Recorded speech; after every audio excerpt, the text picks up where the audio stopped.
if you're looking for my music, it's on all all music platforms, all streamline. What was it? Streaming platforms. Yeah, streamline.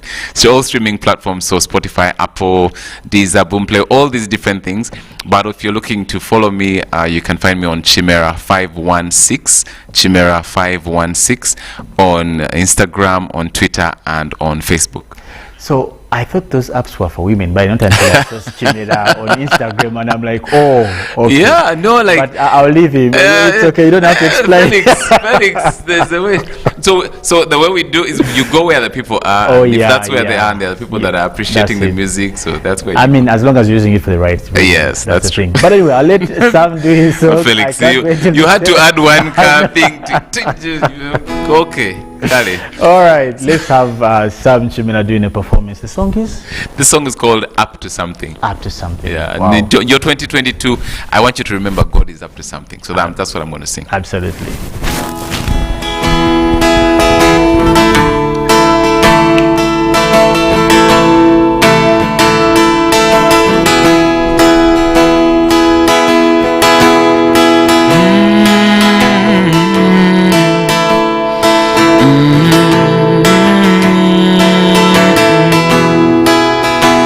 Though I don't understand the path he may take, he's up to something.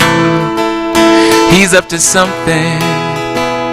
I may not comprehend his will and his way, but he's up to something. Oh, he's up to something. His ways are higher, high as the heavens above the earth. And he sees the future long before the past. He's up to something. His ways are higher, high as the heavens above the earth. He sees the future long before the past. He's up to something. So though I don't understand the path he may take, he's up to something. Yeah, he's up to something. His ways are higher, high as the heavens above the earth. And he sees the future long before the past. He's up to something. So he's up to something. He's up to something. He's up to something. He's up to something. Yeah. So he's up to something. Oh, he's up to something. Yeah, he's up to something, he's up to something, he's up to something. So if you're listening, I need you to know I'm one of those people who want to get everyone involved. So I'm going to ask you to sing something and you'll sing as an echo, okay? Okay, here we go. So he's up to something. He's up to something. He's up to something. He's up to something. Maybe Brian can help me out. Let's go. He's up to something. He's up to something. He's up to something. He's up to something. Oh, he's up to something. He's up to something. He's up to something.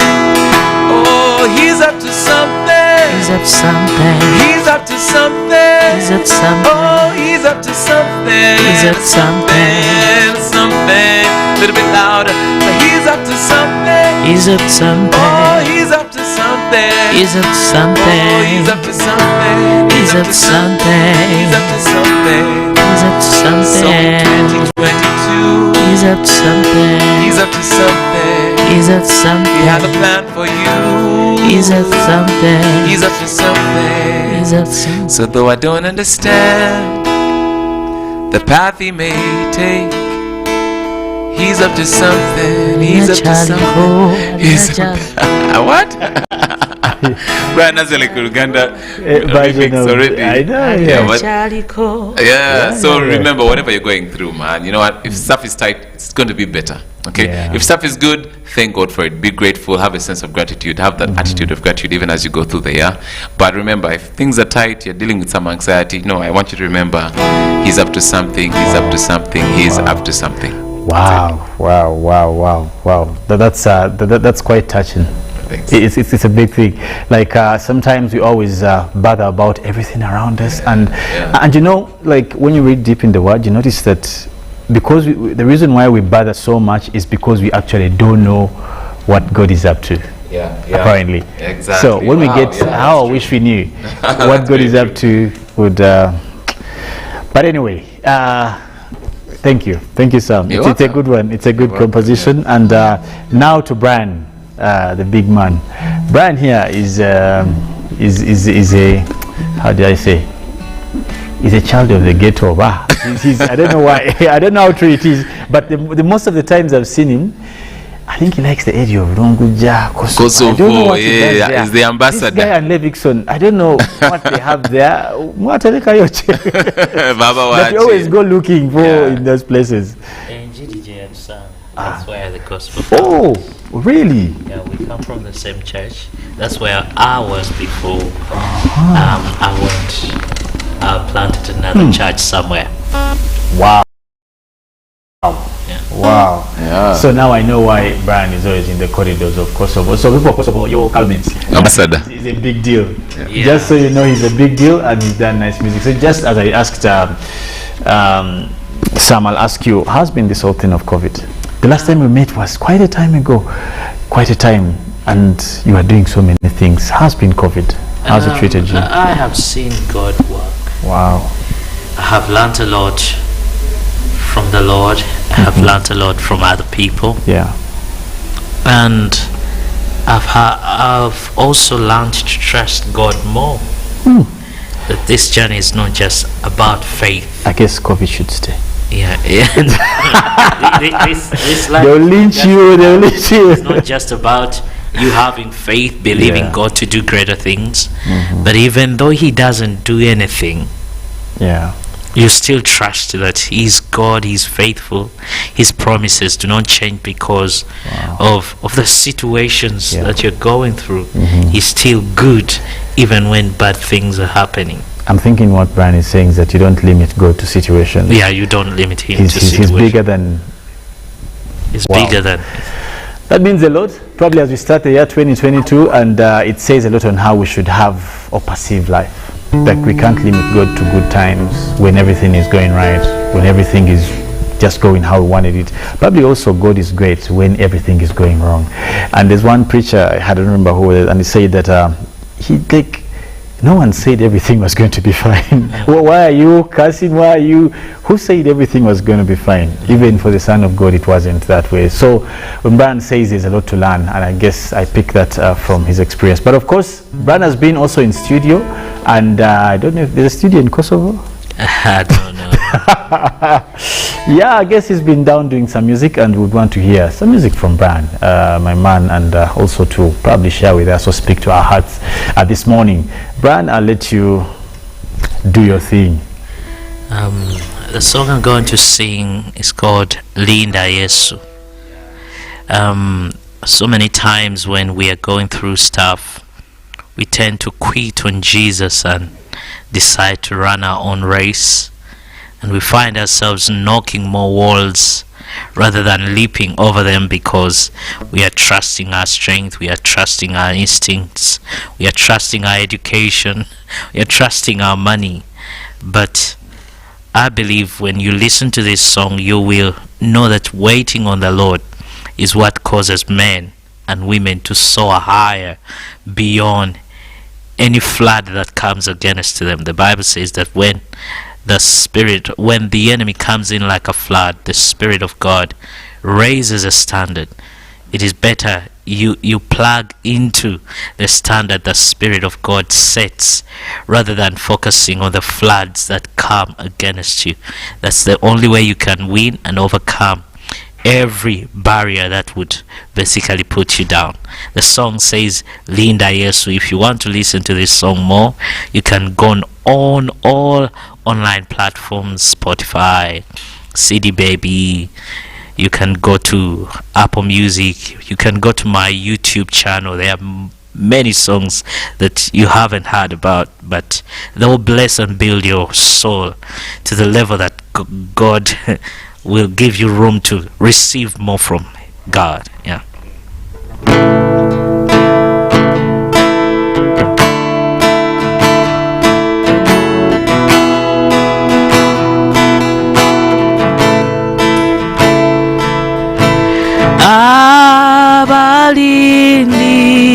abalindirira Yesu tebawangulwa ensi nebwebe ekaye tebamuduka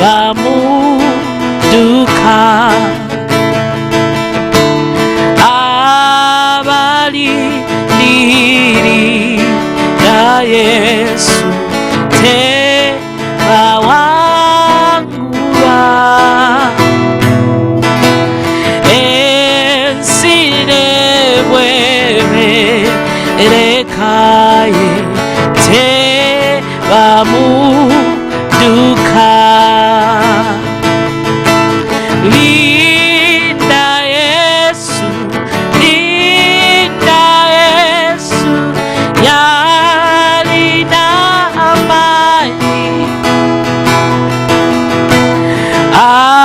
agayamba abakozi linda Yesu yo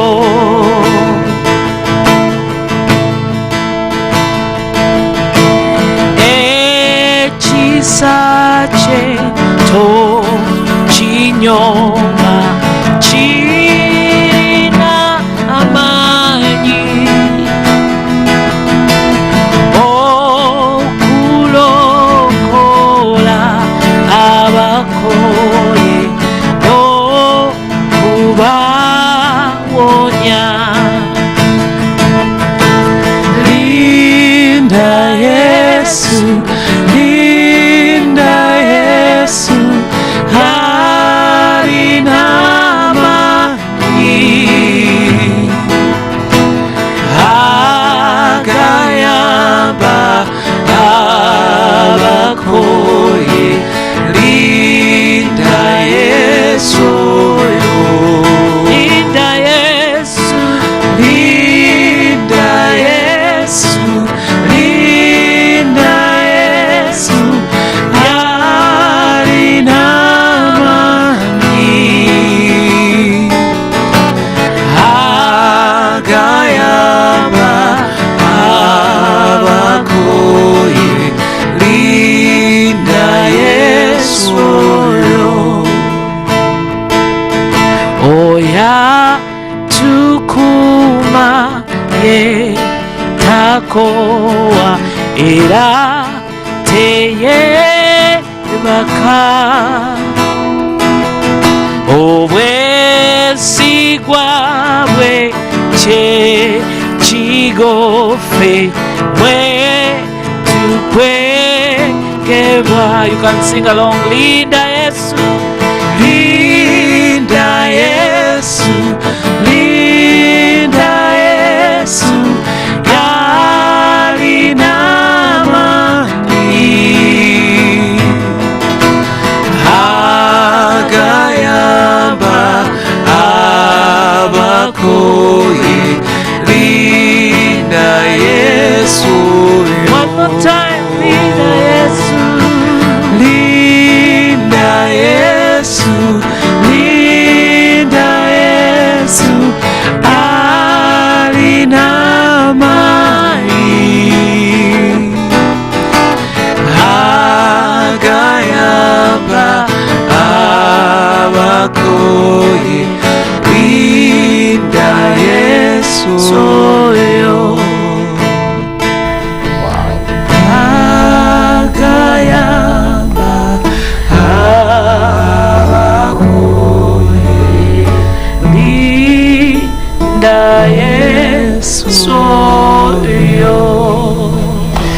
Wow. As I told you, these guys never disappoint.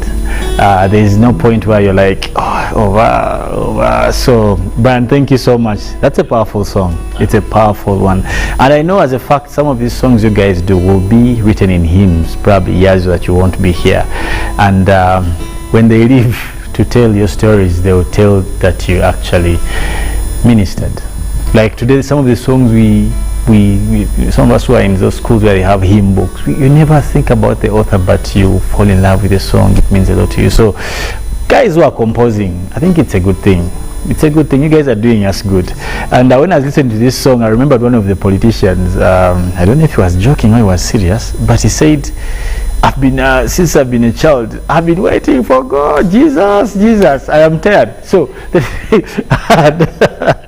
and he said, but what I loved about what he said, he also added and said that if God is there, He will understand me and forgive me because He's forgiving.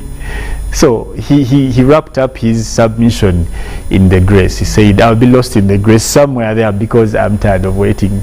My grandfather told me they waited for Jesus. I'm waiting. I don't know. Should people tire waiting? Maybe some." No, the thought that I just got when you said that is, like if time is a funny thing because from different sides of eternity. For us, when we think of time, when you say 5 minutes, it's 5 minutes. So we define time from our perspective. But you have to look at who said it. Jesus. So then you have the author. So again, you go to the author. So like this song Brian sang, you could take a bunch of different meanings, but you need to go to Brian and say, what did you mean? So when Jesus said, "I'm coming back soon," it wasn't how soon is soon.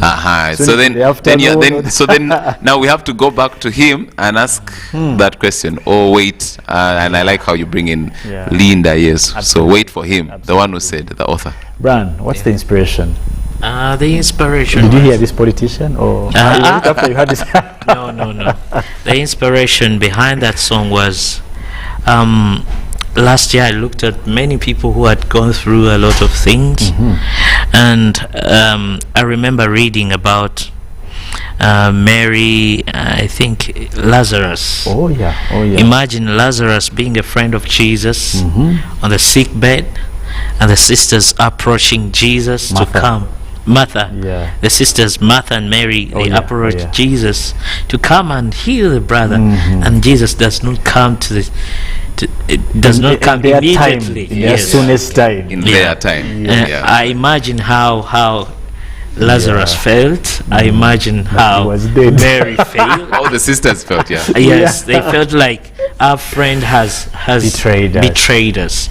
So I kind of thought about people who have lost their beloved one when they were also believing waiting on God. Waiting on God. They have trusted Him. They have given everything that you would call a Christian kind of ethic. Absolutely. They have lived a certain life, but things never worked out the way they expected them to. Though I love the answer that Jesus gave the sisters when they were all rushing and up about everything, and they're like, "Guys, what's up? Calm down. Everything happened for the glory of the Lord. So let these things happen. Calm down. Let COVID come. It will pass for the glory of God. Let's school fees come." I don't know if you guys are panicking like everyone is. I'm not panicking. No, shouldn't be panicking. I love that. I love that. And do you know why you shouldn't panic? Tell me. Because like in this same story that we are telling, this is where you find the scripture where it says Jesus wept. Oh yes. So I've always wondered, like, why did he knew he was going to resurrect the guy? Why would he weep? Wouldn't he just be like, "Tugende," you know? But before he resurrected the guy, he wept, and it's been discussed. Why did he weep? It's because he saw the pain of everyone who was going through that sense of loss. That's why he wept, and then he went ahead and solved their problem. So that's also a reminder. God sees where you are. He sees your need. Is it rent? Is it school fees? He sees you. He feels you. Akulaba. He's with you. Akulaba, he's with you. So he's akumanyi, and he feels. You need to say that to the parents in the camera. Yeah, let me see which camera am I looking at? See, this one, like everyone in the studio is like one. Okay. Yes. So this is the thing. Again, that's a quick recap. That story of Lazarus, where we get the song Linda Yesu. Yesu akulaba. He's not just the God who will solve your problem. No, he sees you. Yeah. He sees you. It's not just about solving. He sees you, he feels, to the point that Jesus can cry about something. So whether it's rent, whether it's school fees, whether it's your business, whether you're dealing with a business is dying in COVID, how do I resurrect it? Whatever it is, you're in a new job, you're looking for a new job, whatever it is, Jesus sees you, he feels you, akulaba. He feels, and he's more than able to solve that problem. Wow. So go with that. So parents, please don't worry. God sees you, and definitely Jesus is weeping with you, and this will come to pass. And the biggest fear, by the way, nowadays is not the school fees, the shopping list. If you've looked at those shopping lists of the schools give out, before you know there's barbed wire. But anyway, let's take a break. When we come back later on, Brian and Sam will tell us about their new song, where they met, and I don't know if they met in Kosovo. I don't know what Chimera was doing in Kosovo, but they'll tell us where they met and what the inspiration was. But we'll take a break. When we come back, Robert and Takali and of course Kahwa will be giving us a roundup of the week and some of the things that have been highlights in this week. But let's take a break now. Live from UBC Studios in Kampala. This is Good Morning Uganda. Raising voices. As a mother, my children depend on me to make this world a safer place for them. I'm not afraid to act when I see violence in the home and in my community. I promise to talk to my neighbors and friends about how we can nurture and protect the children. In this time of COVID, what is your promise to the children of Uganda? Because a violence-free childhood is everyone's right. Raising voices. Patriotism is a feeling of love, devotion, and the willingness to sacrifice for one's country. I say no to corruption because I put my country first. I choose peace over violence because I put my country first. I love Uganda. I serve Uganda. I sacrifice for Uganda. I'm loyal to Uganda. I love my soul. Be patriotic. Uganda first. This message is brought to you by the National Secretariat for Patriotism Co-Uganda, Office of the President. It's the festive season and we love it.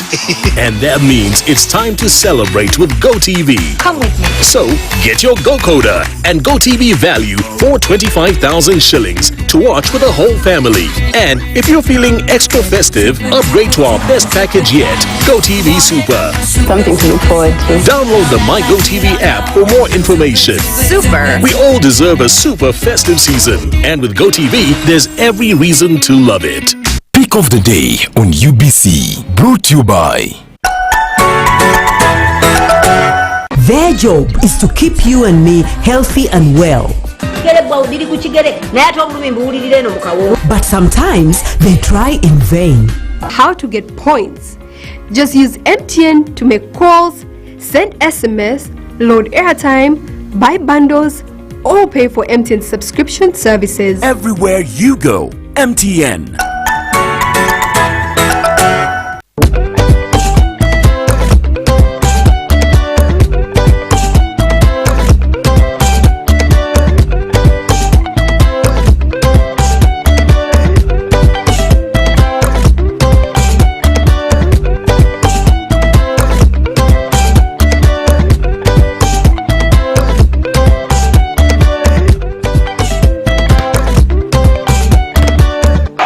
It's the 2021 Total Energies Africa Cup of Nations. Live, free, and exclusive to your public broadcaster. UBC, inspiring Uganda. It's Freaky Friday from Airtel. Buy or gift. Buy or give. Get freaky too! Dial *149*10# to load a Freaky Friday bundle for you to enjoy the best offers on voice and data. To buy a bundle for friends and family, dial *149*10*5#. Freaky Friday with Airtel. Buy or gift a bundle today. Dial *149*10# to get started. Airtel, the smartphone network. It's no secret that ICT makes learning easy. The strides made in our field could not be possible without it.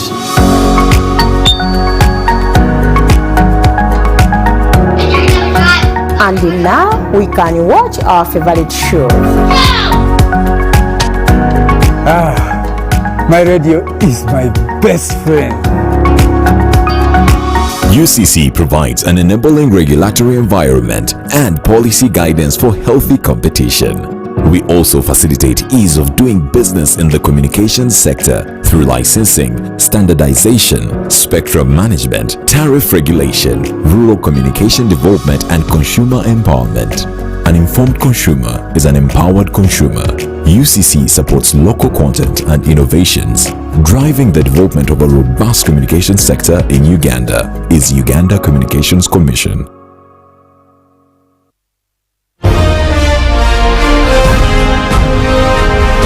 Live from UBC Studios in Kampala.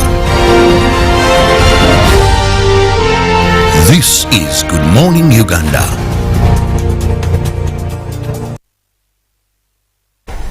Good morning once again, and thank you so much for keeping it with us here on Special Friday. So much has happened since the year began, and of course this is your first Friday, and we are here to wrap up for you the first week, actually how it has moved, of course what has dominated both the print and electronic media. Once again, I'm Robert Chirabo Nyonyitono, and I'm not alone. I'm with the team. That is Ivan Kahwa. A lovely morning to you, Ivan. Good morning to you, Chirabo. And lady in pink with an African touch of it, that is Rachel Takali. Happy New Year and good morning. Happy New Year. Good morning. A very interesting week indeed, Rachel, it has been. We saw yesterday, I was very impressed by the Prime Minister, Robina Nabanja, on her way when she was stopped by residents of Mitiyana. And actually, she discovered that what sometimes people say turns out to be the truth. Here's a lady, an expectant mother, the scans had shown twins, and they're asking for 400,000 to operate her.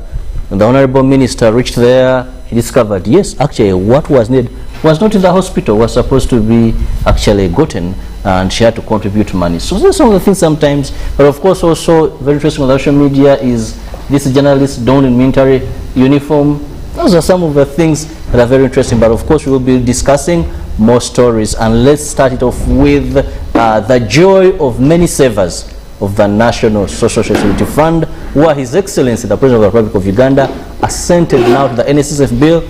It is a law. It will be gazetted within that is a period of 14 days, and the Minister of Gender, Labour and Social Development has a maximum of 60 days to come up clearly with a strategic instrument that is going to govern how this money is going to be given to those that have clocked 45 years, have saved for at least a minimum of 10 years, and of course for those that are disabled can have their 50%. These will take home 20%. Ivan, are you excited about this, that finally the 10th Parliament had tried? We didn't see that breakthrough because the President then referred the bill back. Now it is a law.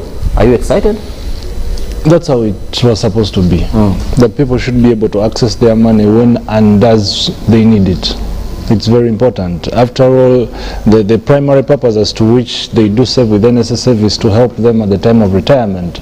But then after, for example, if you're 60, there's no guarantee that when you get that money at retirement age, someone will monitor how you use the money for. So the fear at the time of saving to access the money at the lower age is that you might invest in projects that might fail during the time of retirement, and it's a danger, which is a good thing. But entirely the discretion of how to use that money depends upon the person saving the money. So now accessing the midterm, after saving for a decade, 20% of that money, we have people who earn a lot of money, but in 5 years they have much more money compared to someone who can get the 20% after 10 years. Others can have a lot of money within just 5 years, depending on the amount of salary they are being paid. So should we say that should have been as well considered, that we can give you midterm access depending on the amount of money that you do save with NSSF, because people save differently. But to me, that's how it was supposed to be. I'm not excited as such, but it's a good venture, and I think it can really support those who have been saving with the NSSF in this country. Rachel, we all know that you get these savers will get 20% of what they actually have. So even if one talked about squandering it, I mean, maybe you still have some 80% there. But that wouldn't be the best thing. At such a time, we know there are a number of economic pressures on people. The intention is get part, have something you set up, so that when you get the other amount, at least you're just going to be maybe making final touches to this business that is going to see you through. Do you think this in one way doesn't be fit the actual intention of this fund? Well, I think the NSSF had to do some fancy footwork for the simple reason that pressure was mounting that they're insensitive. But they have managed to mitigate that criticism while also not paying out massively. They will not pay out massively to anyone. Because first of all, it's a process, so it's not as if everyone will be getting money tomorrow. It will be a couple of months before the initial applicants get any money. But even then, given the public service pay rate, I don't expect that there are many who have significant amounts of money after 10 years. We know that it's no secret what civil servants get, aside from the ones with you know, with the capacity to put their hands in the public till. The average civil servant has very modest pay, even after 10 years. Remember, it's not the whole package. Yeah, it's just 20%. We're talking about the monetary savers. The amount that NSSF gets is not the person's whole pay. So it's really not that much. If someone has 20 million, and I fear that those are really few, after 10 years, that's just 2 million. It's not a lot of money in the end. And then if they say people who are 45 and have saved over 10 years, it's not that big a portion of the people who save with NSSF. So really in the end... Actually, when you look at an estimate, NSSF has about 13 trillion. It's a fund of about that, and one was saying it cannot even exceed a trillion of what they have to give. Which is also true. I think they talked about 903 billion. Yes, so what I'm saying is that this one is really it's mostly an NSSF gain, if you understand where I'm coming from. There will be an impression that really you don't have to wait all your life for what they're paying, but in the end you can do some things. But I think also for the saver it's a good thing. If you get some of this money and you actually squander it, you will understand that you're not that good a money manager, and you can style up with what is left. It's not as if you've been given everything and you've destroyed all your prospects. I think it is cautious, it is optimistic for whoever, NSSF and the people who actually have their money there.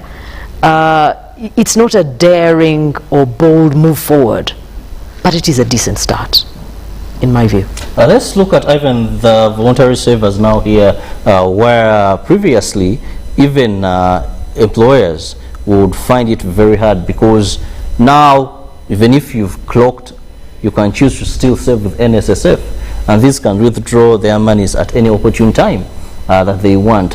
One would wonder, isn't this more or less turning NSSF more to like a banking institution? And what does this mean in terms of, is it a move that is going to increase more people to save with NSSF? The management of this fund with these voluntary savers? The good thing that NSSF is there by law. So whether what they are doing resembles that of a bank, I think it's a process that public institutions have to remit some funds to NSSF. Technically, I want to say that your money that you save with NSSF does not sit on your account redundant. That money, it's invested, it brings a lot of returns. What we should be discussing now, that is the interest of your money at the end of the day. The good aspect of it all, that the taxes were reduced when it comes to saving with NSSF. Now you pay tax at the time of withdrawing the midterm access, which is also good. But when you compute and see, it's a minimum tax and something like that. Now, what people need to think about as well, that, for example, you're being paid 1 million shillings at the end of the day, and maybe they take home, after deducting all the taxes, you have about 700,000. So initially, if you work knowing that that's the money I'm supposed to earn, then most probably you will be a little bit productive when it comes to giving out your input. So NSSF being a bank would be okay, but then as well, if you're saving with an institution like NSSF, then most probably it's only good manners that every time they might be coming out to speak about the successes of NSSF, they can tell the country that out of the 1 trillion shillings that the Ugandans have been saving, we have managed to use this money to construct or to revive UDB.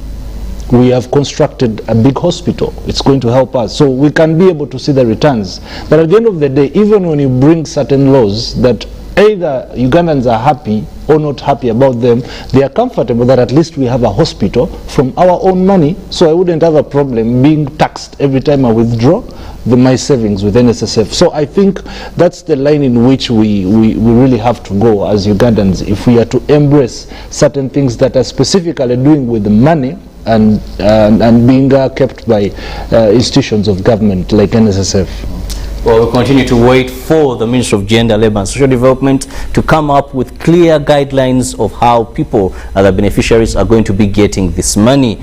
We know after the law has been gazetted, then of course the ministry will come in, and we hope that people, those that qualify to get this money, will make good use of it, because one of the realities is it is going to increase monies in the economy.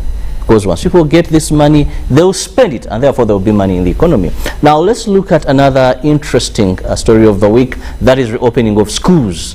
Monday, that is the 10th, we expect all schools in this country to reopen. However, for the district of Kampala, Wakiso, and Mpigi, for the boarding scholars, the ministry issued specific days as when they'll report to ensure they avoid the congestion, the stampede that you once saw when schools were ordered to close around the second wave there. Takali, one of the requirements is vaccination. Now let's begin with the teachers, where the ministry was very clear for education and sports. If you're not vaccinated, you're not going to teach. Try your talents elsewhere. If you spend 2 weeks, you're not reporting to school, maybe because you're not vaccinated, you face the disciplinary committee. If it's found out that what is hindering you from teaching is because you're not vaccinated, then government will have no other option but to tell you, thank you so much for your services, bye-bye. Mandatory for teachers. Well, I think that is not so unreasonable, given the fact that they have had a very long time to actually bring this to pass. It's not as if it was directed or imposed on them yesterday and school is opening in a few days. I think it's reasonable given the fact that they have these thousands and thousands of young people in their hands, and there are all kinds of complications that come from sick children who have contracted whatever ailment in the school environment. No one needs that. So if the education ministry can control this in some way, if the schools can make a contribution to controlling this in some way, I think it is a welcome move. And also given the fact that this period over which they have been required to be vaccinated, you can actually get these vaccines free of charge. It would have been one thing if it is at their cost. I think there would have been a lot more crying going around, and that is even why the Ministry of Education at this time is very hard on the schools, talking about mandating re-entry of children into their system after vaccination, because that imposes additional costs on their parents who are already struggling. But like I was saying, this has been in the pipeline for many months. They should not be a teacher who says it's for lack of access, it's for lack of knowledge, it's for lack of this, that and the other. I think the government has its problems, but there are times when it is totally reasonable, the position they are taking, and I think this is one of them. Let's look at the enforcement. Currently, according to the statistics from Ministry of Education and Sports, you find that 73% of the 550,000 teachers in the country have received at least their first dose. Then we have only 32% out of the 550,000 have received their second jab. Let's look at enforcement, even now also with this new problem that has come in of forgery of certificates. How do you think this is going to be enforced? Is this realistic? One aspect I look at is that the over 500 teachers that you're having, these are people who are all captured in the database of government because they are teaching in government facilities, most of them, and it would be easy to access them. It's easy to make a roll call and you say all the teachers, let's come at Kololo or whatever, and then you get vaccinated. So the fact that some are still shunning being vaccinated, then there must be problems. Many teachers have moved on, by the way. Right now the threats cannot work, that if you do not come to teach, then you will be suspended, what and what. No. Others have changed the tactics. Gone are the days when most of the teachers were in comfort zones, that for me, but now they have gone into other ventures and businesses. So they are appreciating the fact that you do not have to survive on just one job. And that's a factor that we know. But regardless, Chirabo, the aspect of vaccination, it's good. I entirely agree 100% with anyone who says that all teachers must be vaccinated. But it's also considerate. If you look at the aspect I'm going to throw light on too. For example, being vaccinated, you're still a carrier. And I am looking at the inconvenience. For example, a vaccinated teacher who as well contracts COVID but does not put them on hospitalization level, meaning at that point they will be feeling weak and sickly, they will not be able to teach. Have we also thought about that aspect? So of course, you know, there are many that are asymptomatic, not necessarily that any, because I do really understand. Yes, the fact up to that 80%. The fact that you are symptomatic does not make you not a carrier. Now we are looking at that. So meaning that you can as well pass over the virus to the students themselves. Now the other aspect of having students go to school, I'm looking at those below the age of 18. I want to commend the minister yesterday in her speech. She really guided very well the country on how we should really proceed. I think the country now at the reopening of schools, we should concentrate more on the preventive measures against COVID-19 other than other factors of compelling, because the ministry did not agree with the demand of schools asking for a COVID-19 certificate or a negative PCR test at the time of accessing the school. It is not a requirement, but they are encouraging preventive measures within the school premises. And this is the way to go, by the way. Even as we intend to live with the COVID-19 pandemic, we should concentrate more on the preventive measures, because even as you vaccinate a wider percentage, for which even the vaccination rate across the country, by the way, is still low, but we have the vaccines in place. So what exactly is the problem? People are coming out day in, day out, are complaining that we go to hospitals, we don't find the vaccines. Where exactly are these vaccines? So I think we should look at a win-win situation, but the sustainable tactic that might help us operate with COVID is concentrating on the preventive measures as stipulated by the Ministry of Health, if we don't really want to create this kind of commotion and violence amongst the thoughts of Ugandans and even other entities. Very clear that we must ensure that we have safe reopening of schools, and one of the ways there is ensuring that you're vaccinated, but also preventive measures to avoid increase in cases. Of course, we're not doing very well regarding our positivity rate, and of course the cases that are coming up every day. We are in thousands now. Actually, since the year began, we are thousands new confirmed cases and death here and there, but we are set. How safe it is, it entirely relies on you by ensuring we are vigilant, and we all know by now what to do to avoid hospitalization, severe illness and death, but also to avoid the transmission of COVID-19. Let's go for a break. When we return, we'll be looking at more of the stories that have dominated the week. Live from UBC Studios in Kampala. This is Good Morning Uganda. It's Freaky Friday from Airtel. Buy or gift. Buy or give. Get freaky too! Dial *149*10# to load a Freaky Friday bundle for you to enjoy the best offers on voice and data. To buy a bundle for friends and family, dial *149*10*5#. Freaky Friday with Airtel. Buy or gift a bundle today. Dial *149*10# to get started. Airtel, the smartphone network.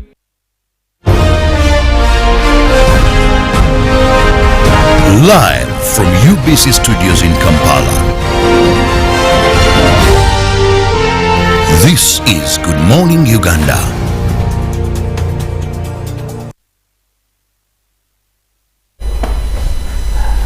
Welcome back from that break. We are still looking at some of the stories that have made headlines, and of course reopening of schools beginning Monday is the talk of the nation at such a point. Rachel, there is some area that I want us also to focus on. One, we know we are from a COVID. We're still in COVID-19. We had partial opening, fine. But all is not that well with the number of parents. And I remember the Ministry of Education at one time hinted on schools ensuring that they do not have these exploitive, I want to call them exploitive charges. But looking at a number of schools, even those that are government aided, you find that a school has increased 800,000. If you're paying 1M, now you're going to pay about 1.8. Look at that increment. I don't know how percentages in terms of that. And they're giving excuses that, well, there's so much we have to have in place. Some are saying government has not come up also to help us.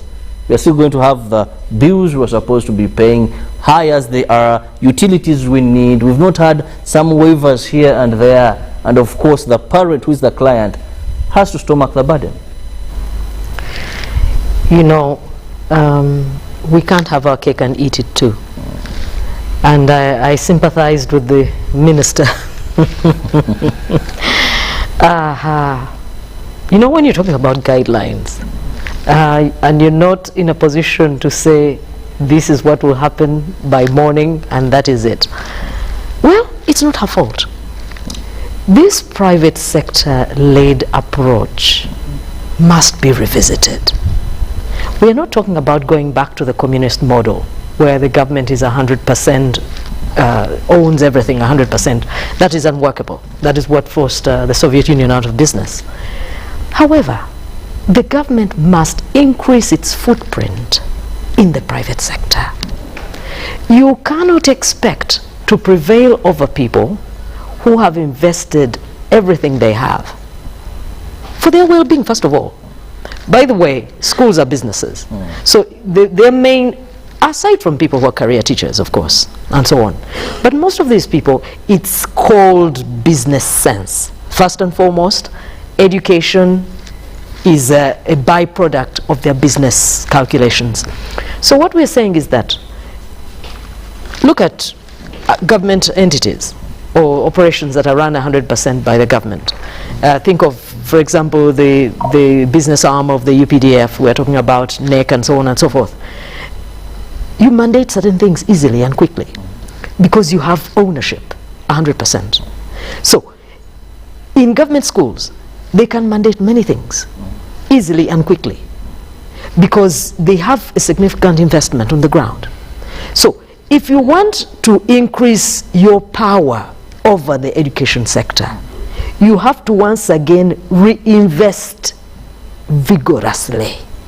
The retreating from the education sector, the retreating from the banking sector is now hurting Uganda. There was a time when it could be excused. In the beginning days of the NRM regime, they were talking about we had a collapsed economy. The government had no way to actually invest. So everyone was was invited to put all the money they had on the table so that Uganda could move forward. Please, we have passed that stage.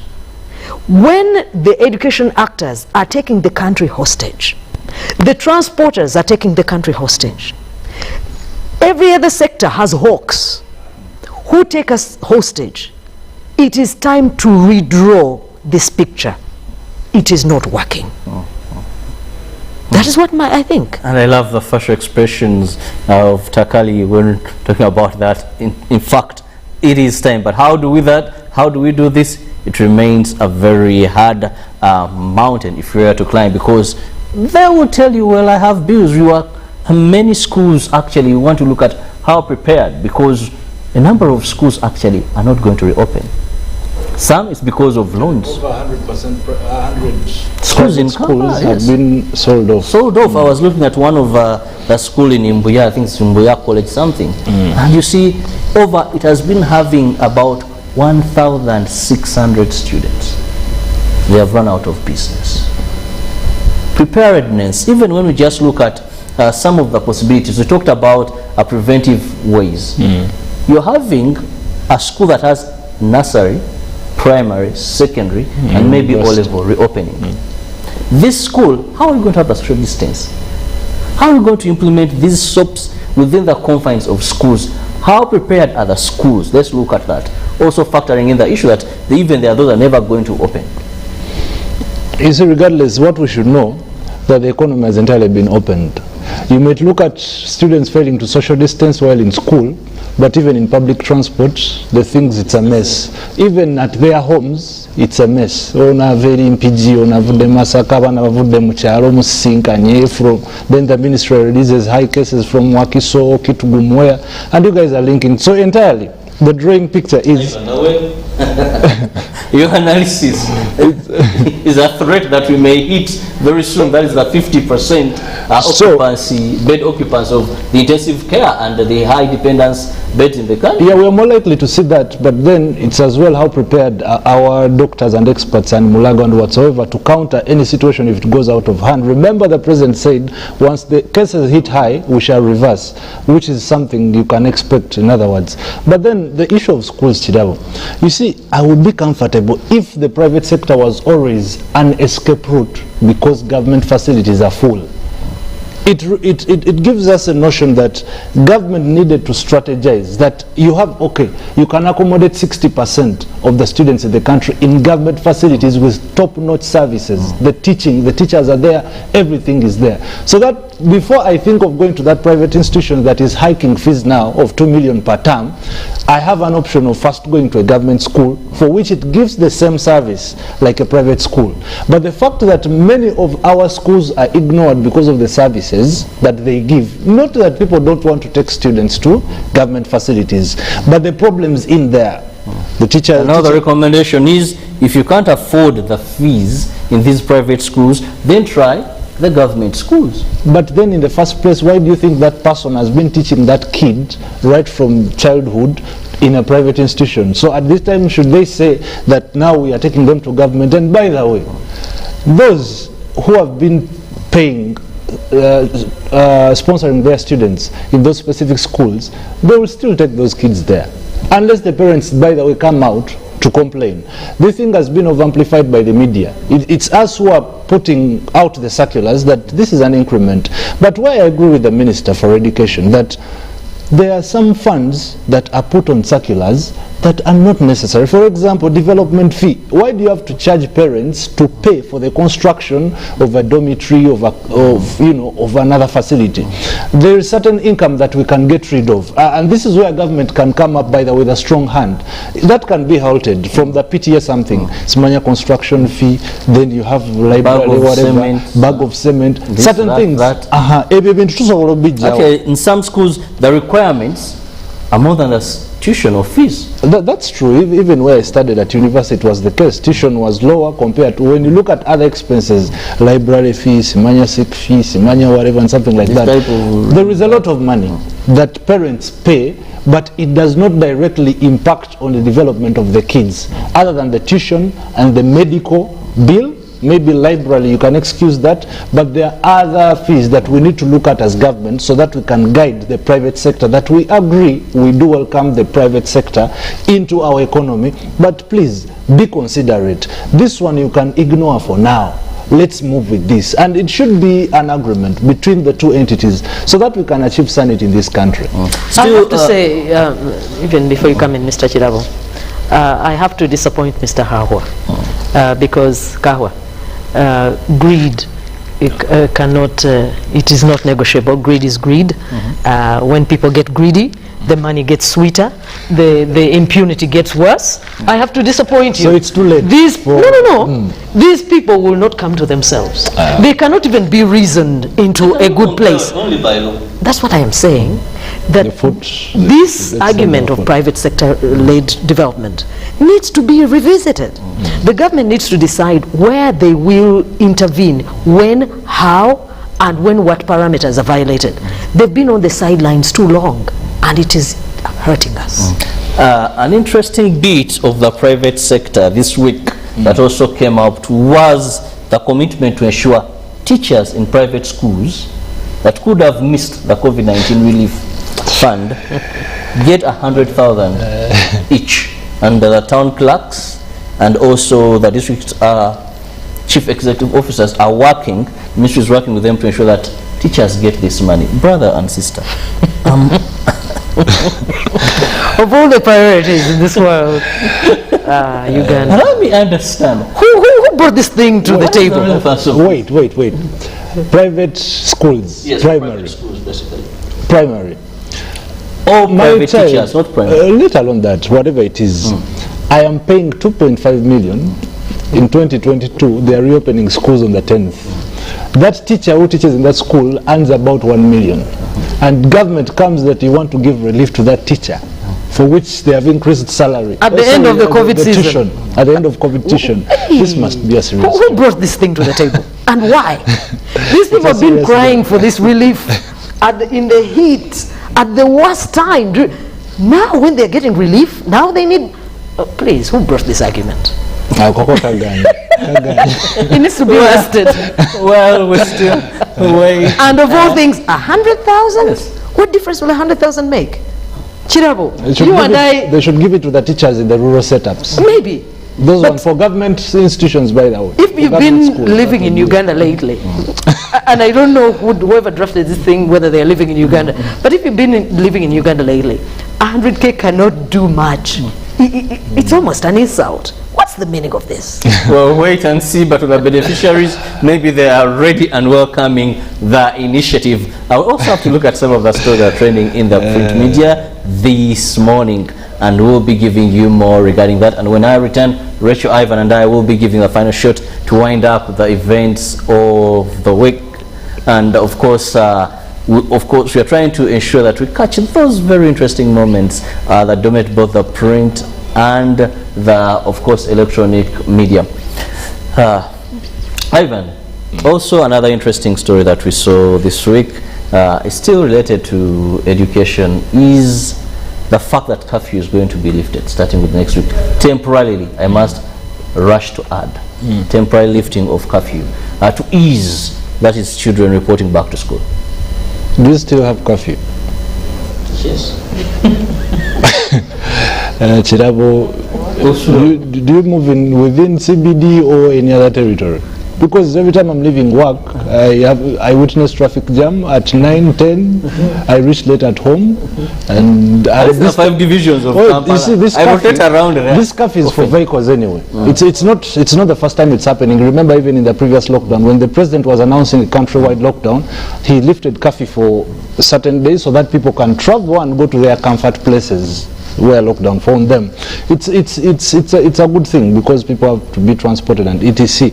But still moving on that script that curfew is still there, it's something for me I don't really agree with. People are working, people are doing their businesses, people are moving in the night.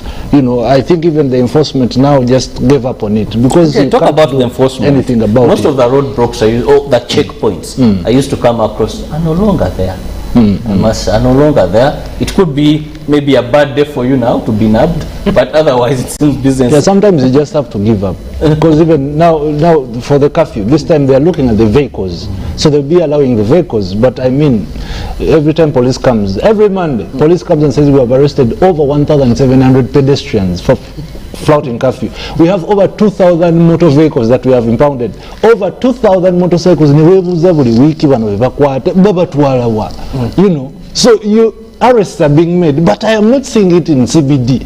You arrest 1,000, but every time I'm going home from Monday to Friday, I find hundreds and hundreds of Ugandans moving past capital. At this, Ivan believes curfew is long lifted.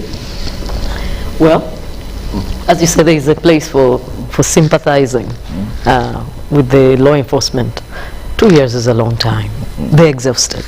They have done quite a job, but they're competing with people who are equally determined to break the law or to break the guidelines.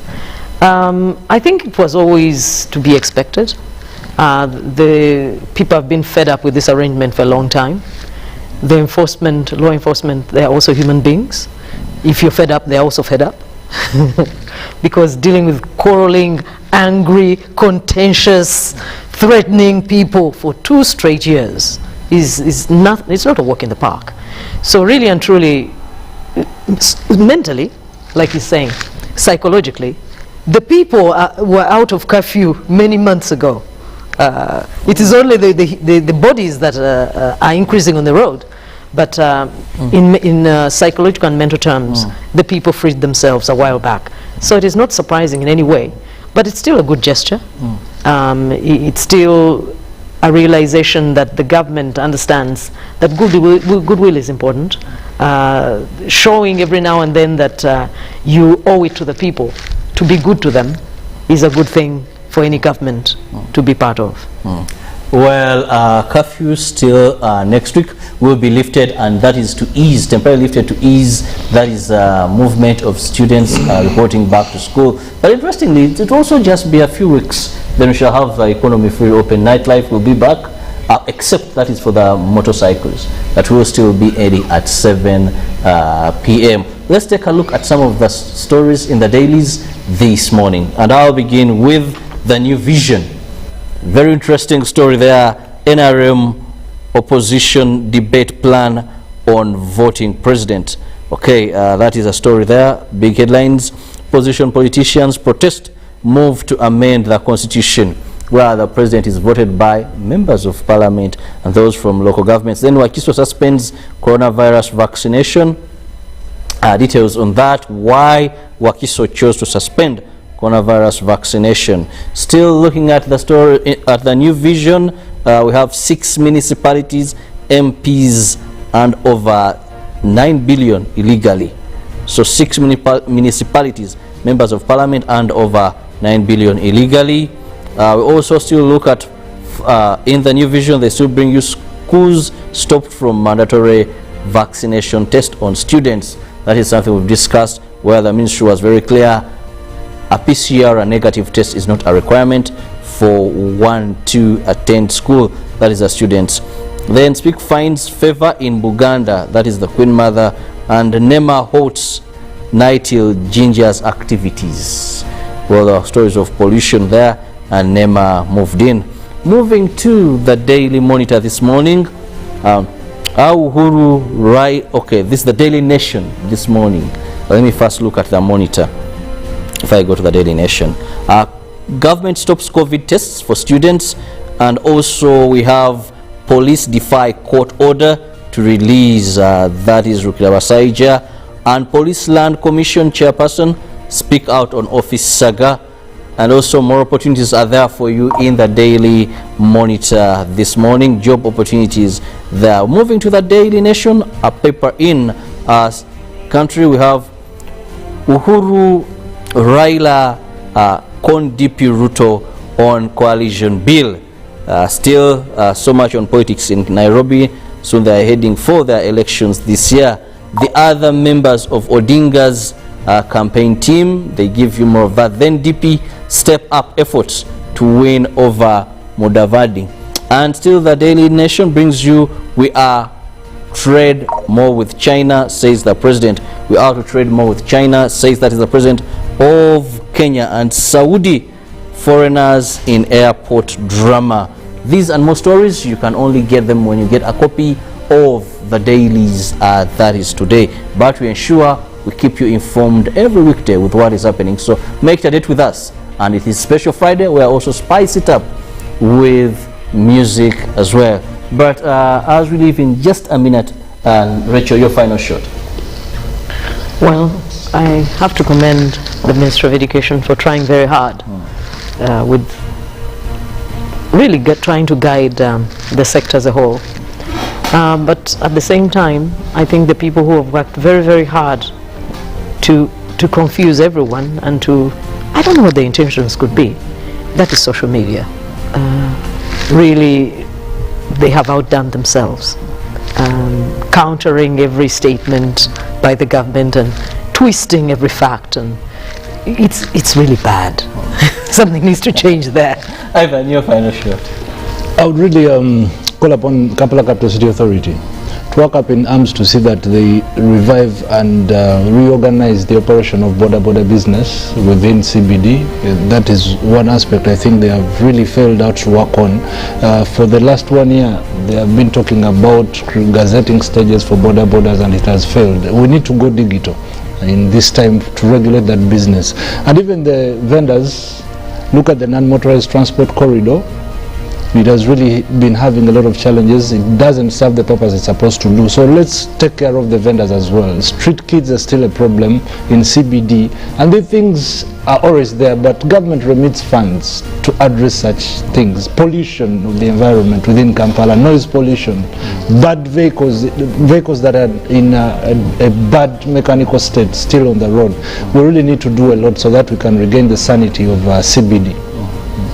Well, I want to thank you so much, Rachel and Takali, and of course our viewers who have followed us through as we've been looking at the stories that have made headlines throughout the week. My only appeal to you is get vaccinated, ensure that we perfect the standard operating procedures so that we have smooth, safe reopening of schools, but also reduce the infection rates, because these will greatly determine the future of 2022. I hear that we are all excited to see the economy reopen to the fullest.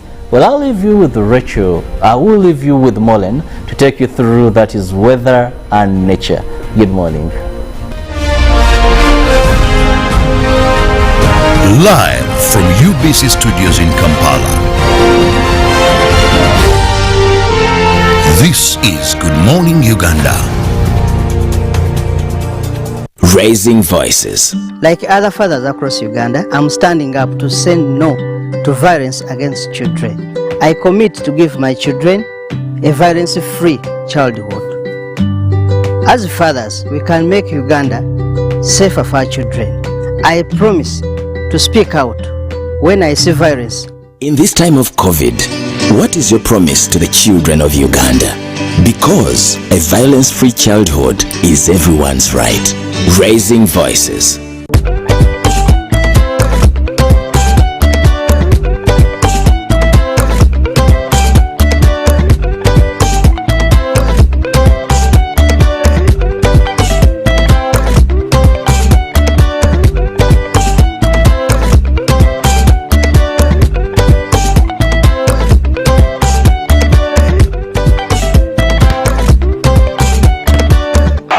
It's the 2021 Total Energies Africa Cup of Nations. Live, free, and exclusive to your public broadcaster, UBC, inspiring Uganda. When you talk about our motherland Uganda, the Pearl of Africa, you cannot fail to smile because of the smile that fills the faces of the citizens. Our nice good weather and nature that sustains us all, that enables us all to continue each in their own way, because we are all different even according to each individual's work. But what joins us to become one person is the sweetness from the flavored drink Alleluia Jingati drink and Alleluia Tamarind drink. The flavor that quenches your thirst while at the same time treating and healing your body, because it is 100% natural. Enjoy the drink that has got the tamarind juice in it. Made by Alleluia Reflexology, Healthy Solutions and Nutritional Research Center Limited. Get yourself a bottle of Alleluia from all shops around. It's Freaky Friday from Airtel. Buy or gift. Buy or give. Get freaky too! Dial star 149 star 10 hash to load a Freaky Friday bundle for you to enjoy the best offers on voice and data. To buy a bundle for friends and family, dial star 149 star 10 star 5 hash. Freaky Friday with Airtel. Buy or gift a bundle today. Dial star 149 star 10 hash to get started. Airtel, the smartphone network. Raising voices. As a mother, my children depend on me to make this world a safer place for them. I'm not afraid to act when I see violence in the home and in my community. I promise to talk to my neighbors and friends about how we can nurture and protect the children. In this time of COVID, what is your promise to the children of Uganda? Because a violence-free childhood is everyone's right. Raising voices.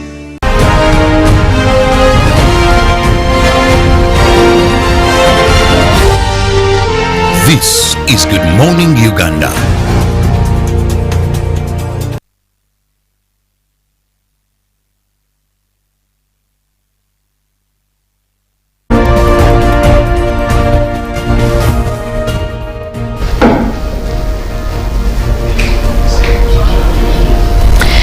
Yes. A very good morning to you once again, and welcome back from that weekly review. Well, it's a special Friday, and obviously we also get you into the weather of what is happening here and across the world.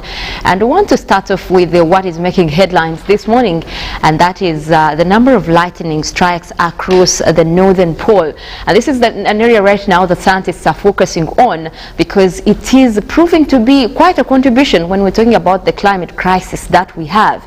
Now, looking at most of the reports that are coming out even today, you look at the fact that we do have more of the lightning that is happening across the Arctic circle. And what is making headlines is actually the fact that within the last year itself, that is 2021, we've had over 7,000 strikes of lightning hitting this area, and now it has been continuous because you look at the fact that in the past we've had to deal with mostly just a few cases of lightning, of course, when it's raining. But now with every storm that comes up, there is thunder and lightning. And of course, what comes with that is we look more into the melting. And we had a story this morning that was also talking about melting across the Arctic.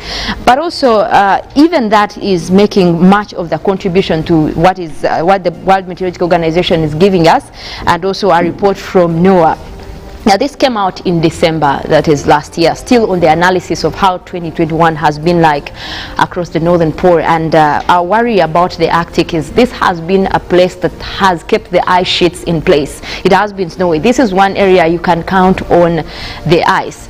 But what is happening is that now we have a plus 2.61 degrees Celsius increase in temperatures now. This is warmer than the average that we had between 1951 to 1980. That is pre-industrial level. But what does that mean? Right now the world is looking at targeting a rise in temperatures to even below 1.5 degrees centigrade worldwide. But you look at the Arctic itself, just itself rising to plus 2 degrees. Now this is beyond normal for what we did expect. But what is the implication of this rise in temperatures, and even for the coming decades? Because obviously the target that was even set recently in Glasgow is still going to 1.5. But having the Arctic right now at a plus 2 beyond above pre-industrial level means that we're going to have more of the melting. So implications of the melting as well means that we're going to have more of the sea level rise. You look at most of the water bodies having also go above the level that is expected, and obviously we can't forget to mention the flooding around the area. So what the Arctic has kept in place is that controlling that water cycle across the northern pole and also northern hemisphere. But also you look at the fact that even when we have a lot of warming, because water bodies or even parts like the Arctic are the ones that keep temperatures to the normal that we do expect, because you do have that cycle of warm air rising and then to the cool grounds. But now the cool grounds are no longer cool, and that is what is worrying scientists over what we have across the Arctic. And looking at a plus 2, we hope that most of the strategies that have been laid out, and we saw world leaders also putting a signature to controlling rising temperatures, will come to pass, because all the agenda that we have is towards 2030. Now that is not far. If you look at, we're in 2022, we only have 8 years to actually reach our target. So everyone who is making plans right now saying, okay, by 2030 we'll have done this, we'll have controlled our emissions, make sure that we have a climate change in check, it's just 8 years. Which means we need ambitious strategies to make sure that we really keep these temperatures below average. And we can only hope that all these are being put in plan. Obviously, the politics plays in, but we know that our politicians also need this planet safe, so they will do the needful. But, well, let's also do the needful and take a look at the weather that we are forecasting for different areas of the country this morning. And this is coming in from the Uganda National Meteorological Authority. We'll be looking into what areas in the forecast for in terms of rainfall and also temperatures. But recently we have been dealing with mostly sunny conditions, dry conditions across much of the country. If you look at what we've had, especially for northern Uganda, we've had a continuation of mostly dry conditions, and that has been in the forecast. And looking long term on what we're expecting across much of northern Uganda, still we'll be dealing with mostly intervals of sunny and cloudy conditions. But we do have some rains in the forecast. We'll be running you through the forecast for different areas of the country. But I think also you have noticed most of the cold weather that we've been dealing with recently. Now, funny thing with dry conditions is that at the same time you do have cold nights. So while it is warm in the day, it turns out to be cold in the night, and most people have been feeling the coldness. But maybe it will be a little bit down. We start to get in the rains. That means there is more clouds in the atmosphere, you know, trapping some of the heat on the ground. So the nights will feel a little bit warmer. But of course, even looking into what we're expecting for February and March, we still have a forecast of mostly dry conditions that will be coming through, and especially for the northern sector. But southern sector is still expected to have mostly some of those isolated rains. Now going through, you will see at least mostly to the western part of the country. That is where we usually have those rains, but also they do come in as a result of some of the local effects. And then you also have those areas of Congo also influencing wet weather activities across mostly western Uganda. So that always plays out in influencing the weather across much of the country. But this morning we did see at least a few clouds developing across Lake Victoria. Now that was starting mostly within the lake, dumping a little bit of cloudy conditions across most areas, even here in Kampala, but not enough for precipitation. So what we did have is just mostly cloudy conditions, but there is a rainy system that is starting to develop. And this is one that is likely to bring us rains across most areas, especially to the western side of Lake Victoria. Look at areas of Sembabule, Rengo, Masaka. We can expect to have those rains developing, but also a little bit southern parts of Kampala. We did have a few rains here and there, but at least those cleared away, and they're still clearing away. That rainy system is moving, so that is not likely to keep the morning busy.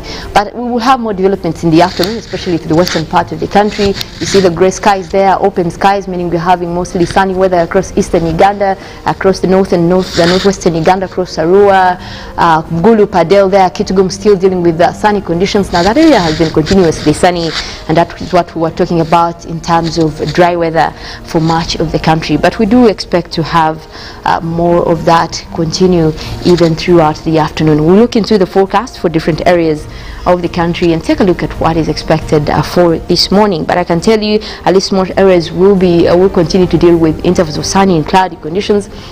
We do have most of the rains will be coming in later in the afternoon. Now we start off with the central part of Lake Victoria, where we have Mukono, Kampala, Entebbe and Wakiso. We're forecasting those light rains. Most of those are already clearing off, but later in the afternoon we expect that system to develop, starting off with a warm 27 degrees centigrade. Now we look into central north, where we have Gulu, Kitgum, Padel and Jumani. We're forecasting mostly intervals of sunny and cloudy conditions, starting off with a warm 28. Now that is already warm. We're hitting the 30s even in the afternoon, and we're likely to maintain those intervals of sunny and cloudy conditions. Now the eastern part of central, where we have Ruwero, Woblenzi, Bururi, Nakaseke, we are forecasting a mix of clouds and sunshine. Starting off with that cloud already, we're having temperatures rising up to 27 degrees centigrade. Now eastern Uganda still dealing with those sunny conditions. We will have intervals of cloudy conditions, but take a look at the temperatures there. It is starting off with a warm 29 degrees centigrade. That means we might even be hitting the 30s by midday, and that could go up to 32 as the day progresses. Now we look at the eastern side of Lake Victoria. We have Jinja, Iganga, Busia and Tororo. We're forecasting light showers over there. Now those will be across a few areas, but also starting off with a warm 28. We're likely to also maintain that system in the afternoon. Now you look at Mount Elgon Highlands, where we have Mbale, Bududa, Buko and Sironko. We're forecasting those isolated rains. Now that will also be over a few areas. Now quite cool over there, starting off at 25, and most likely those rains will clear by afternoon, so you can expect to have sunny intervals later in the day. Now for southwestern Uganda, where we have Mbarara, Ibanda, Bushenyi, Rubirizi, there is good news there. That area has been having mostly dry conditions, but we do have rains in the forecast for this morning, and starting off with a cool 25 degrees centigrade, quite pleasant weather, although that system is also likely to continue into the afternoon. Now, the western part of Lake Victoria, that is where we have Masaka, Kalisizo, Rakai, Sembabule, we're forecasting those rains. You already have that system headed your way. Right now, it's just cloudy conditions. Now, that will be starting off at a pleasant 26 degrees centigrade, and you can expect to maintain those rains also later in the afternoon. Now, I can say at least much of the southern sector this morning is dealing with a little bit of clouds, and at least there is perspective for more wet weather conditions that is happening most especially across the southern sector. So that's a little bit of good news. But northern Uganda, no good news yet. You're still going to have to deal with most of those dry conditions. So that is the kind of weather that you have to prepare for. And for those doing agriculture, I think it's the time that you find ways of making sure that you're doing some kind of irrigation, because this is going to be for a long run. Well, this morning I want to leave you at that in terms of weather. We do have the music still going. Pastor Brian with the guys still here, and Sam, they're giving you a flavor of how Friday feels like here. And I see Felix is already dancing to it. He was saying that I'm the one who is excited, but from the look of things, he's more excited than me. Felix. Absolutely, absolutely. I mean, I have all reasons to be excited. I mean, the company of men that I honor, by the way, I must say, yeah, that I'm proud to associate with the likes of Sam and Brian. They're people that have gained cognizance, reputable cognizance. Yeah, in the did realm you of feel like ministry. this weekend you're going to church? This year? Have you been going to church? Really?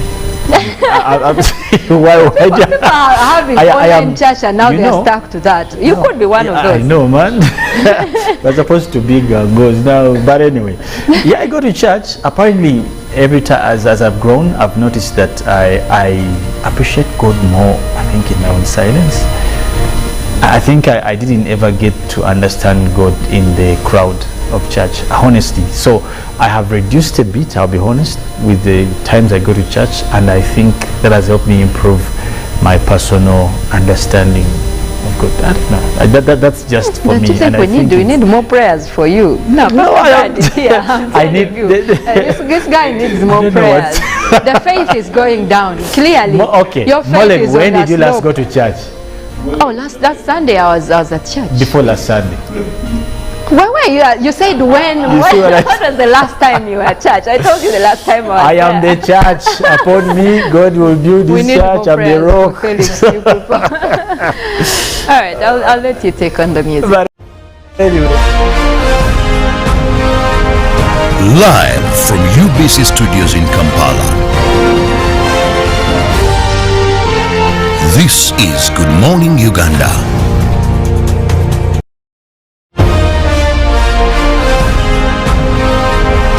Live from UBC Studios in Kampala. This is Good Morning Uganda.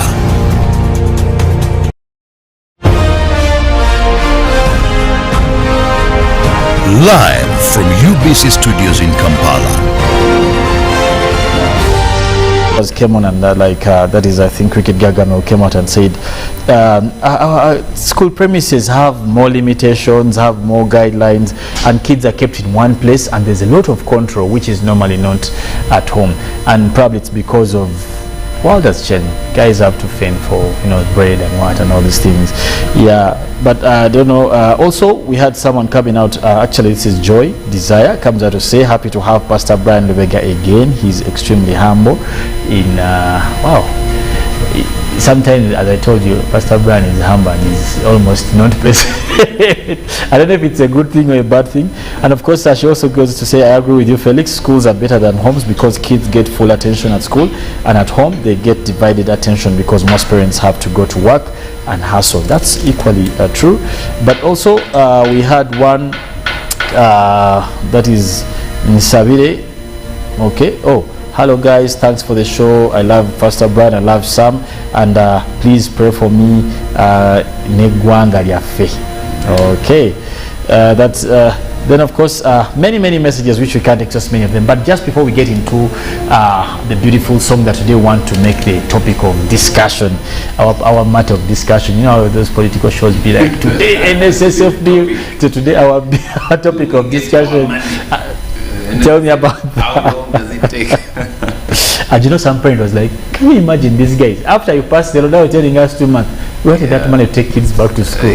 So, but anyway, before we talk about Telia Kusinga, I want to ask maybe just a quick one just before you. Two things.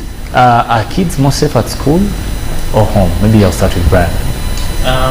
Kids are more safe. Kids are more safe at home because parents teach values, not just education. Not just education. Yeah. So what happened to these kids who are getting pregnant? I think parents are too busy. The world has kept us busy and made us forget the responsibility of our very first ministry and responsibility of raising a nation.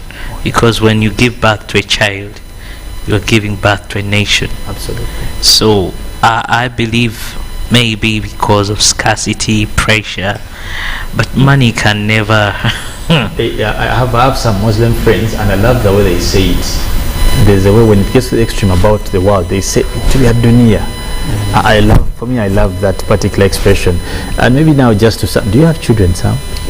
I almost asked, do you beat your children? So one of my friends told me, you'll ask someone about just those funny questions. So I had to first ask to be safe. Do you beat your children? Beat is a strong word. You see, that man beats his children. He's just trying to find a good way to say it. We've been hearing like domestic violence, and also now when it comes to discipline. So there are extremes. That's why you have to balance your statement. Be particular. You have to be particular because there's someone who just says beat. So some said beat. Yeah. Itaowan, you know. Okay. So I discipline them. Pinch, I don't know. No. The Bible says spare the rod, spoil the child. So there is some spanking sometimes when they need it. But we talk through it, and they know that these are consequences for my actions. So that is not just about beating. They need to make the connection between, when I do this, this is why it was wrong, and I need to take responsibility. And sometimes there's consequences, which may not be very good. Okay, so are your kids safe at home then? I mean, not necessarily. Let's talk about your kids, but let's talk about children generally. Because there we may lose the point. Like, and taking into context Uganda, are kids safe at school or? I think it's hard to say. Like, I agree with Brian. Brian has said at home, because parents teach values. The challenge is most parents, maybe like you said again, are busy. We're looking for money, things like that. I think before COVID, what we had was automation, structure. So schools have structure. So for every hour of the day, there's a bell that goes. The child goes to class, there's a structure, and we can account for where our children are. But home, we don't have that automated structure. We've never needed to have that kind of structure. That's a good one, So now we are dealing with the gap, and the question is, how quickly can we catch up so that we create some structure, some discipline, some train the values, some things like that.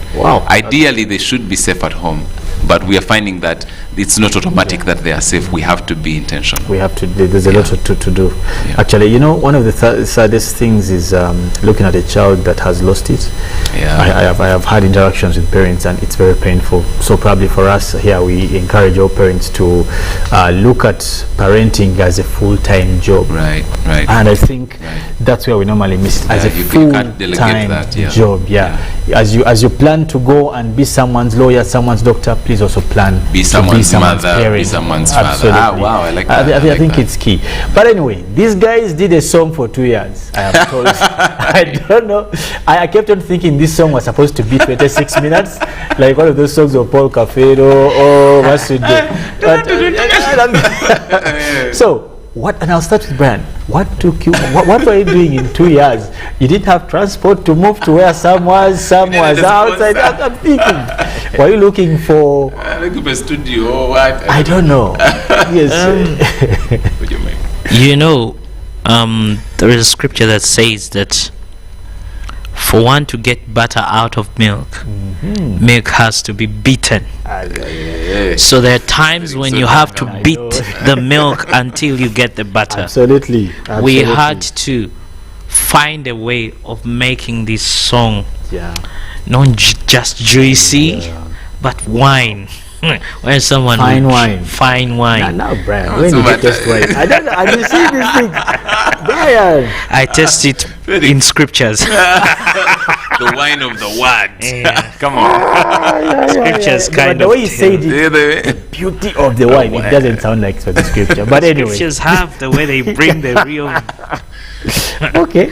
Yeah, so we had to come up with several things that would basically help us serve people better, break the song into particles or that would people embrace easily.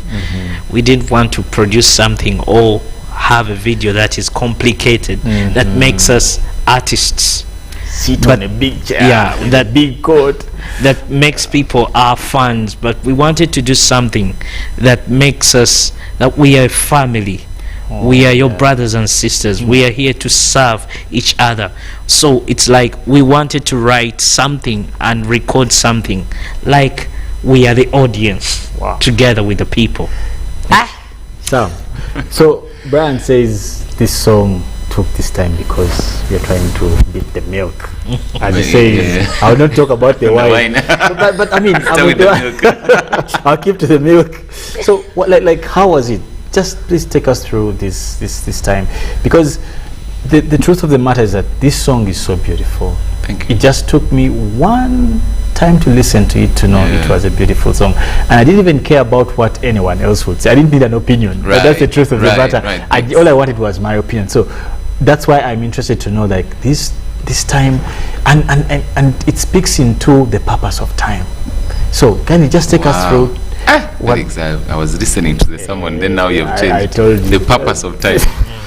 Yes, the purpose of time should be to make things better. Absolutely. If we are not better, we are not using time well. And yes, so this song took long. The funny thing about when you said 2 years, so the song was ready. For those who don't know, the song was ready in the middle of the first pandemic. In about June, so we went to, there's a gentleman called Sam Bisaso. He produced the song at Blacksmith Studios. We were ready, we were happy, and then we decided we roll it out. People in the pandemic, they need to know Teria Kusinga Mukama. But then when we shared it with the wider team, because we're doing things like as a family type thing, we're not just doing one just the two of us, and the general consensus was that we need to have a video for this. And now when you speak of challenges and also time and the challenges, like this, we're in the middle of a pandemic, we didn't have a budget for a video. And like, what does that look like? But by God's grace, it took as long as it needed to take, and we finally came to the end. If you're looking at the basic structure of the song, I had the chorus. So this is again several years back. I'd written down the chorus, but I was stuck and I didn't know where. And then consequently thought of Brian, because he's a genius with worship, especially in Uganda. And I'm like, if anyone, if I need to reach, and Jesus says, no, but the Bible says, give honor to whom it is due. So we have to use the Bible with the pastor. So I went to Pastor Brian and said, hey, we'd met a bit and shared with him the chorus. And then I was like, okay, can we do something together? It took a while to get together, but he did. And then I was like, can you write a verse? And he wrote the verse.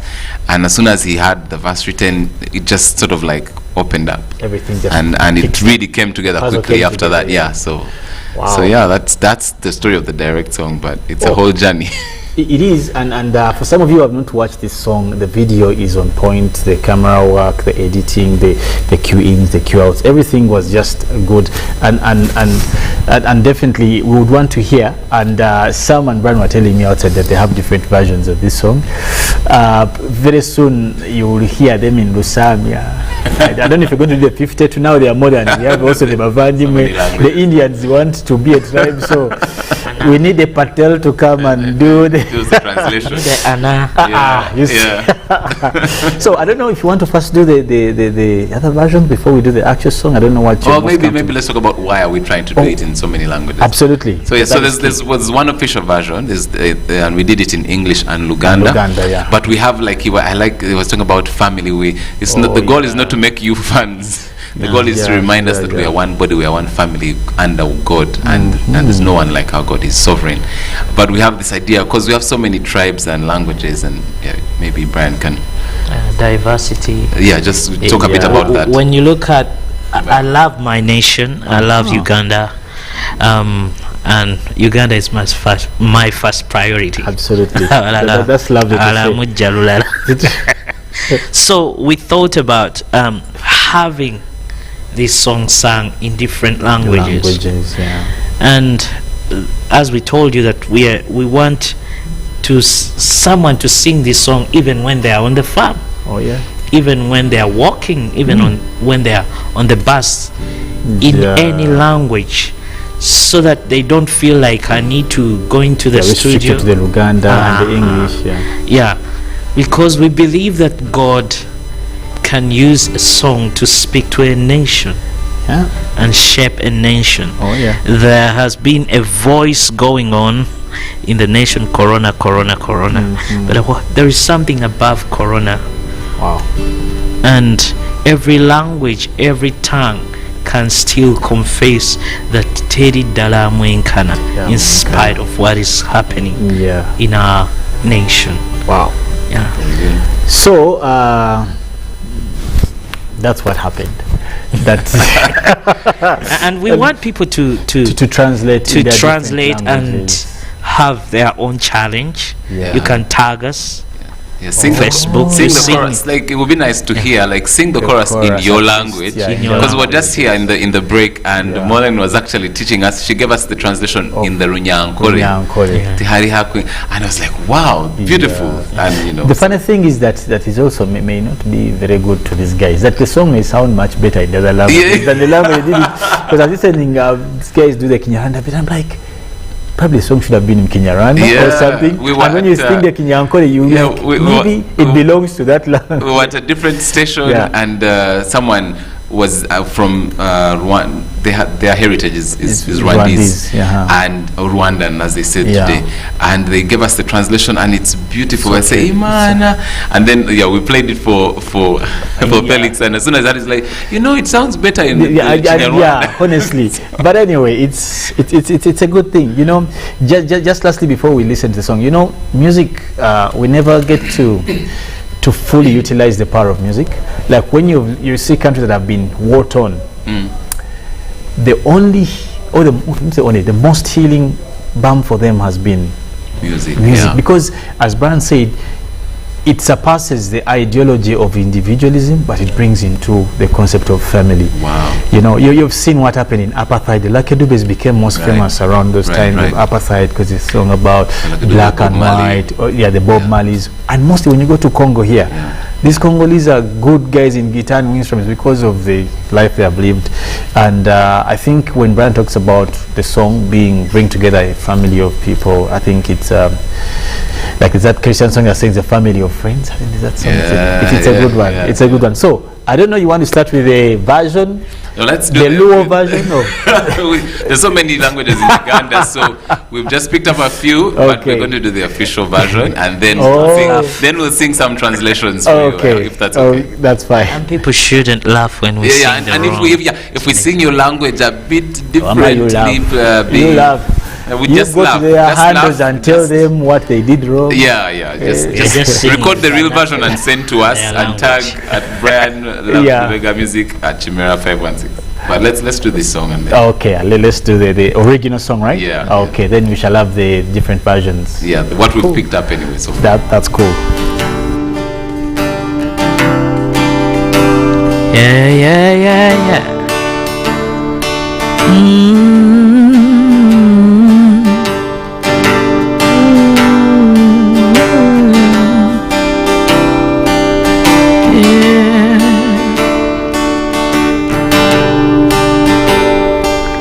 Okuva ebuvanjuba n'ebugwanjuba erinnya lyo lisiizibwe ebitonde by'omu ggulu n'eby'oku nsi bisinze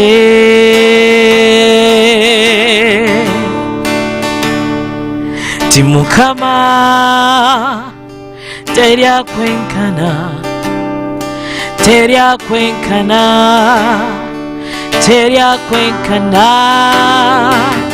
gwe Katonda w'amagye teryakwenkana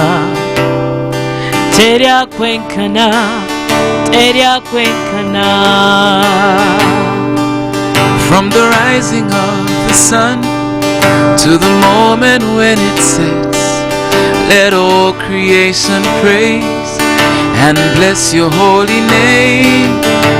maker of the heavens, King of all the earth, we bow before your throne and worship you alone, 'cause you are God, and there is none like you. There is none like you. There is none like you. You are God alone, and there is none like you. There is none like you.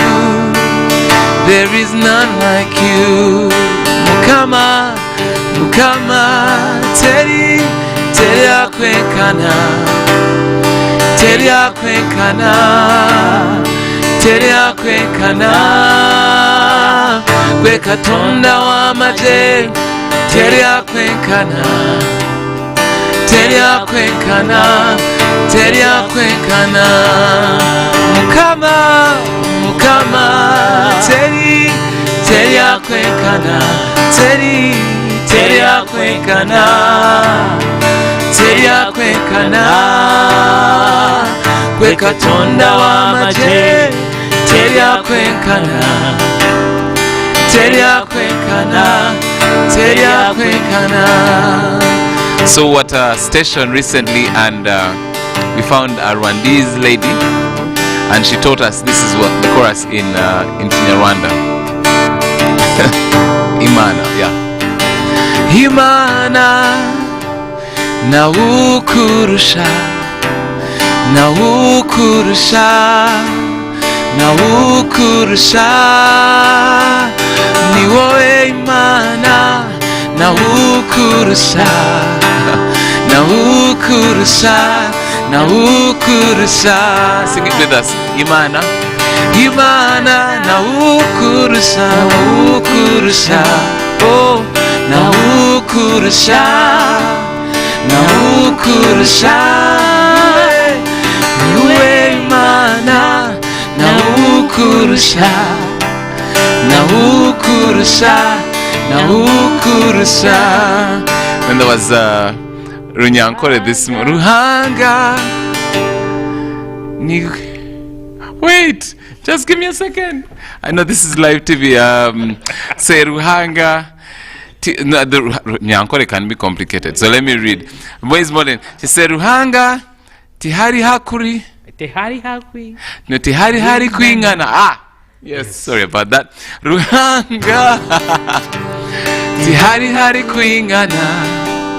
Tihari hari kuingana. Tihari hari kuingana. Iwe Ruhanga wa mahe. Tihari hari kuingana. Tihari hari kuingana. Tihari hari kuingana. One more time for the Runyankore. Ruhanga tihari hari kuingana. Tihari hari kuingana. Tihari hari kuingana. Iwe Ruhanga wa mahe. Tihari hari kuingana. Tihari hari kuingana. Tihari hari kuingana. So yeah, it's simple. If you can translate it to your language, we would really appreciate if you take it as a challenge, post it. This song sounds much better in your language. Yeah. So Luganda, Acholi, we couldn't get Acholi on short notice. Those who are in Gulu and North and what? Yeah, I should have. I'm so sorry. But yeah, whichever language. Just before we're trying to learn Lugwere from one of the presenters again. Oh. Anyway, yeah, it should be beautiful. Let us know if you can. It is very beautiful. Yeah. And just as we do conclude, we're running out of time, but I just want to quick one. Who watches soccer of you? I know both of you. Sam doesn't look like watching soccer. Brad, it's written all over you. I watch it. I watch it, but you mean I don't watch on Brian? What? Actually, I apologize. Brian should be like worse, you know? He is actually. He just said it. But you know that AFCON is starting this Sunday, and we'll be expecting guys already in Cameroon preparing. So we expect to have some games Please watch. Please watch. Cameroon. Well, tell me which team I should look out for. And why? I can tell you, Cameroon has bringing on something good because they're the hosts, and we expect to have also home advantage. Yeah, absolutely. And now that they've been having someone who has done soccer for some time, that is Samuel Eto'o heading at the helm of soccer in Cameroon, we expect that they should be able to have something good. The likes of Sadio Mane, look out for the Mo Salahs who will be playing also back home here in their countries. But the most important thing is that UBC will be airing all these games live, I can tell you. Wow. So remember, just like the olden days, we used to watch Champions League, you know, so we're bringing back the old days to your screen, and be able to glue yourself to your TV. You'll be watching AFCON, all the games live. And I just want you guys to launch your video because it's going to be playing right now. After, I don't know what you have to say. Anything, last remarks to the people where they can find this song? I'll start with Brian. The humble man. The humble man. Lovely people, lovely family. We want you to watch this song. But above all, we want you to remember that God is above all things. As you listen to this song, just know that music is great, but God is greater. That the one that we are singing about is greater than even what we are singing about. So remember to put your trust in Him. Watch this song. Listen. Maybe something God will do a miracle for you. He will do something. He will speak to you and your family. Powerful. Ndugu Sam. Ndugu Sam. Yeah, like just like Brian said, the reason we did this song is not so we can have more fans and followers. It's so we can have a wider family. Okay, so it's not about us, it's about God, and just reminding each other that we are one and we are under God, and God is the greatest of them all.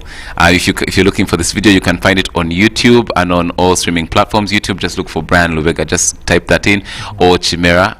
You'll find the video, and you can just share it as wide as you can. Just let's remind each other, God is the greatest of them all. There's no one like Him. And if in 2022 you can start the year with that sense of worship, I know that God will make it work for you. Okay, just remember that whatever the challenge, God is God. Okay, and guys, don't forget to record those videos of the different challenges, share them with Sam and Brian on their social handles.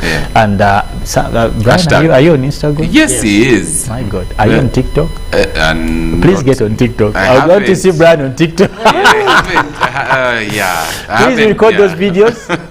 Make sure you record those videos in TikTok and send them to these guys so they get on TikTok. Yeah, tag us. If